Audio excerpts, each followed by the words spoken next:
Hey everyone, welcome to a brand new episode of the Road to 2 Mil.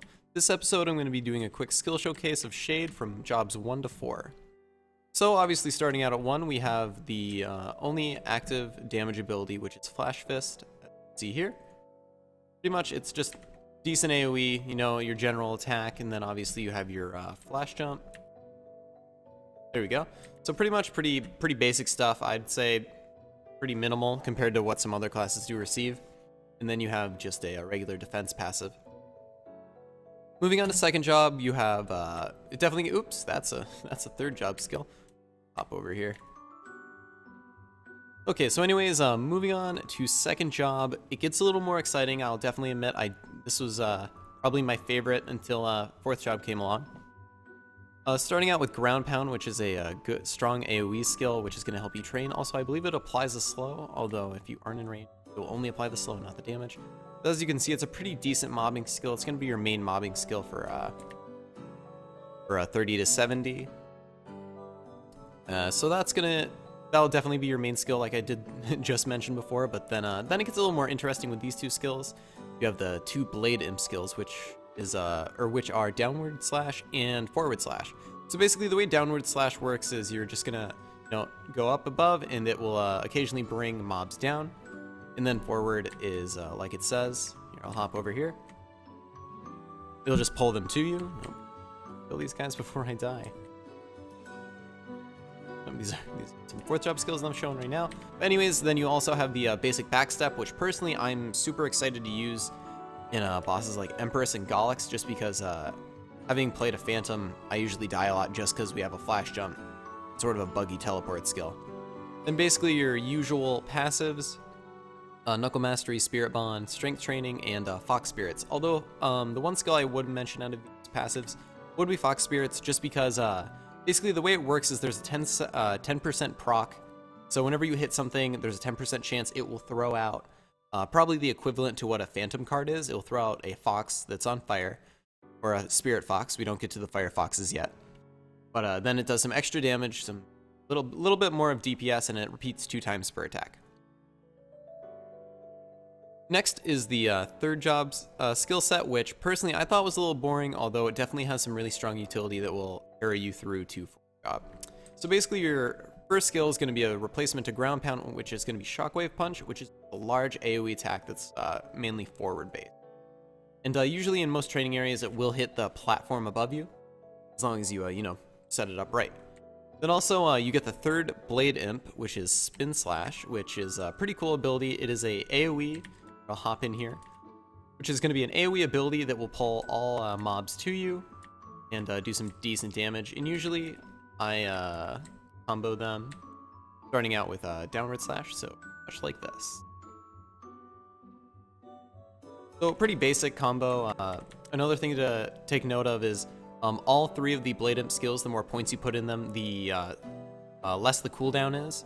So once each skill is maxed out, it's probably about a 0.15 second cooldown, so you'll be able to spam them a lot, which does get really helpful in probably places like Romeo and Juliet PQ. Another skill that's really strong in Romeo and Juliet PQ will be the next skill, which is Spirit Frenzy, which is a hold down toggle, and the cooldown's only 10 seconds, which I think is totally overpowered. So basically it's similar to a Phantom Tempest, where it does a big AoE sort of tornado, but you're throwing spirit bunnies at that stuff. It's great. So that's really strong, and also I believe you do heal a percentage, or that could just be in general. So basically you always want to use that when it's off cooldown, especially in Romeo Juliet PQ, because it will hit both platforms, so you could pretty much control an entire half of the map. I believe, yep, the last active skill we have here, which is one of my favorites, would be Spirit Trap. This is the Shades Bind that a lot of people talk about, and it's a really high utility, especially when it comes to bosses like Empress, or I believe the Dimensional boss can be affected by it too, although just any boss that can be bound, this is really strong for it. It's a 25-second bind, very strong. Spirit Bond, this is actually I believe the Spirit Bonds before, yep, they were all defensive, or this one was defensive at least. So now once you get to third job, your Spirit Bond is going to become a little more offensive, giving you damage percentage, attack power, that kind of stuff, which is always good. A harmonious defense, more resistances, elemental resistances, just the usual stuff. With this skill, with all these skills, they're all going to be maxed out, so obviously you're going to have points in there no matter what.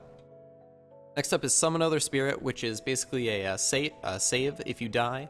Revives you upon death, and it hits about 15 enemies around you, doing, you know, a huge amount of damage, and then you're invincible for 3 seconds. So if you do happen to die, that could save you, which I believe the cooldown is 300 seconds, and it's always active. You don't have to press anything. It's always there for you. And last, for the third job set, would be Weaken.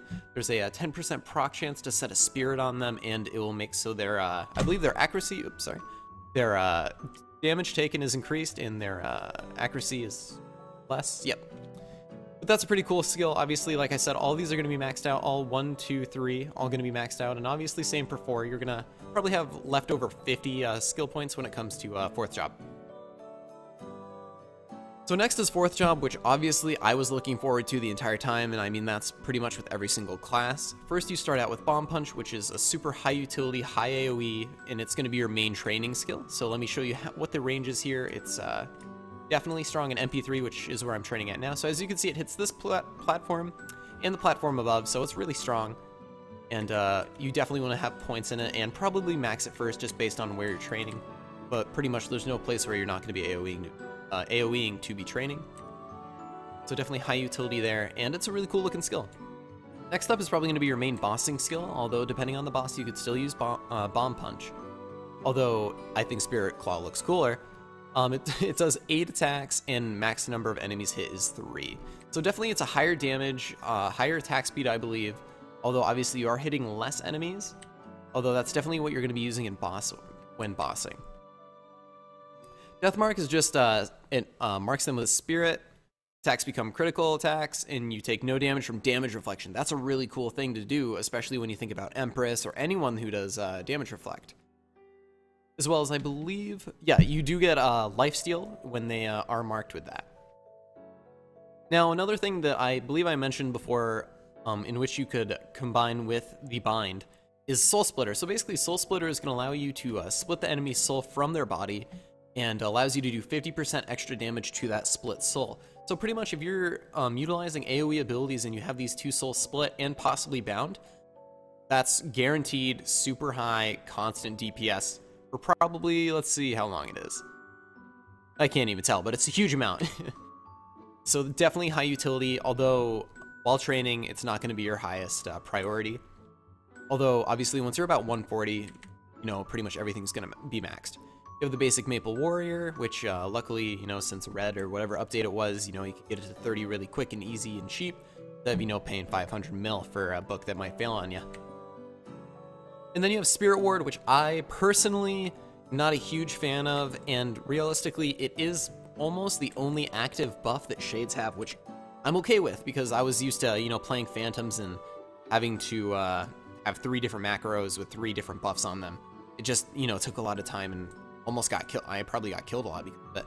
So this is basically Spirit Summoned is 3 when maxed out. Removes debuffs or nullifies incoming damage. So I would say it's more about the debuff guard instead of the damage guard, because I'm pretty sure, you know, you're going to take 3 hits, you know, in like 5 seconds. Although it's definitely high utility, 60-second cooldown. It's a pretty helpful skill, and it does look cool. You have little fishes going around you.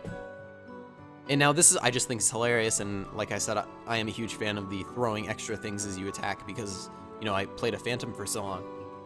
This is an upgrade to the Fox Spirits, in which you now throw foxes which are on fire, as I sort of spoiled before. And it does raise your summon chance, and it does repeat 3 times per attack. So it's a bigger increase of amounts of attack and higher chance to proc. Then you have Spirit's Will, which I guess I'll throw some points in. Everyone sort of knows what that does, but I'll just explain. By focusing your mind, blah, blah, blah, it lets you ignore some abnormal status effects, which is basically just breaking out of seduces. And the rest are passives, but these passives are particularly, can't say it, alright, are really cool. So basically, Spirit Bond's going to allow you to get the 30% defense ignore, which is pretty big, and especially after that, you get 30% boss attack, which, as a passive skill, is really big, because, you know, you don't have to have some gear for it. Obviously, you're going to get some gear for it, but you know you're already set with 30%. Next up is high quality Knuckle Mastery, which is just going to raise your mastery, you know, higher crit damage, max and min crit damages. And then last but not least, skill, which I think is really cool, is when an enemy goes below 50% EXP, or Oh gosh. Okay. 50% health. Your critical rate will increase by 90. And obviously everyone has their base 5%. So realistically, as soon as they hit under 50%, let's see if I could even... Yeah, I can't even get them halfway there. You're going to be doing almost 100% crit chance. So as soon as you get anything, this works for bosses too, I've tested it. As soon as it gets to 50%, your DPS, I'd say, is probably going to double or even more just because you're hitting crits every single time. But anyways, so other than that, that is all the skills. I definitely like the kit that Shade offers, especially the fact that you only have one active buff to activate, other than Maple Warrior, which I don't really include.